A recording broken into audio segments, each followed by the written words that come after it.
Ya, fenomena seperti ini tentu tidak untuk dijawab perkara halal haramnya, tetapi ini layak atau tidak untuk dilakukan. Dan untuk memperbaiki kesalahan seperti ini, tidak bisa hanya ditimpakan kepada satu pihak. Termasuk yang harus diluruskan hari ini adalah cara kita memandang imam sholat. Kita itu seperti ada tren. Hari ini mencari imam itu sekedar mencari suaranya yang bagus, yang merdu, yang mendayu-dayu. Memang benar, kita itu diperintahkan untuk memperindah cara kita membaca Al-Quran. Rasul SAW bersabda, "Laisa minna man la yataghanna bil Quran." Bukan termasuk golongan kami yang tidak memperindah cara membaca Al-Quran. Tetapi kita juga harus tahu akan sebuah hadis, fa innahu sayaji'u ba'di aqwamun yurajji'una bil Quran tarji'il gina. Sepeninggalku akan ada suatu kaum, mereka akan mendendangkan Al-Quran seperti mereka mendendangkan lagu-lagu. Berarti harus seimbang. Kita boleh memperindah bacaan Al-Quran, tetapi jangan berlebihan. Dan ini terjadi karena kita keliru dalam memaknai bagaimana seharusnya mencari imam. Tahukah kita bahwa para ulama itu berbeda pendapat mana yang harus didahulukan antara qori,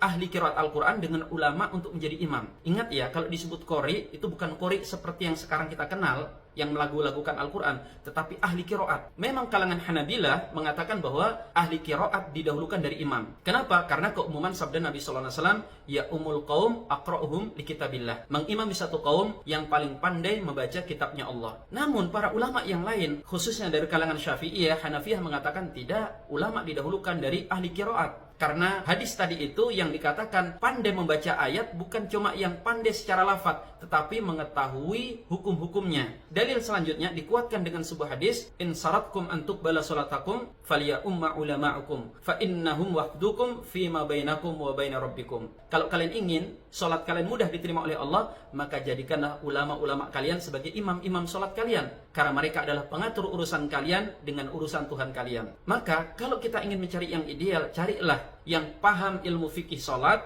dan sekaligus bacaannya tidak harus terlalu bagus, yang penting standar.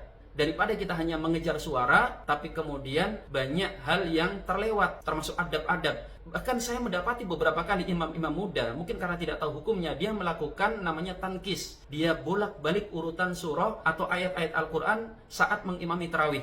Dan tankis ini saya bahas di video tersendiri, silahkan nanti disimak. Hal yang seperti ini tidak akan terjadi jika seandainya imam itu benar-benar mengetahui fikih sholat. Apalagi dalam Islam, imam sholat itu dituntut bukan hanya mengerti fikih sholat, tetapi juga memiliki ilmu yang cukup kaitannya dengan ibadah-ibadah yang dilakukan dalam keseharian. Karena imam bukan hanya memimpin dalam sholat, tetapi juga diharapkan bisa menjadi teladan dan panutan dalam kehidupan bermasyarakat.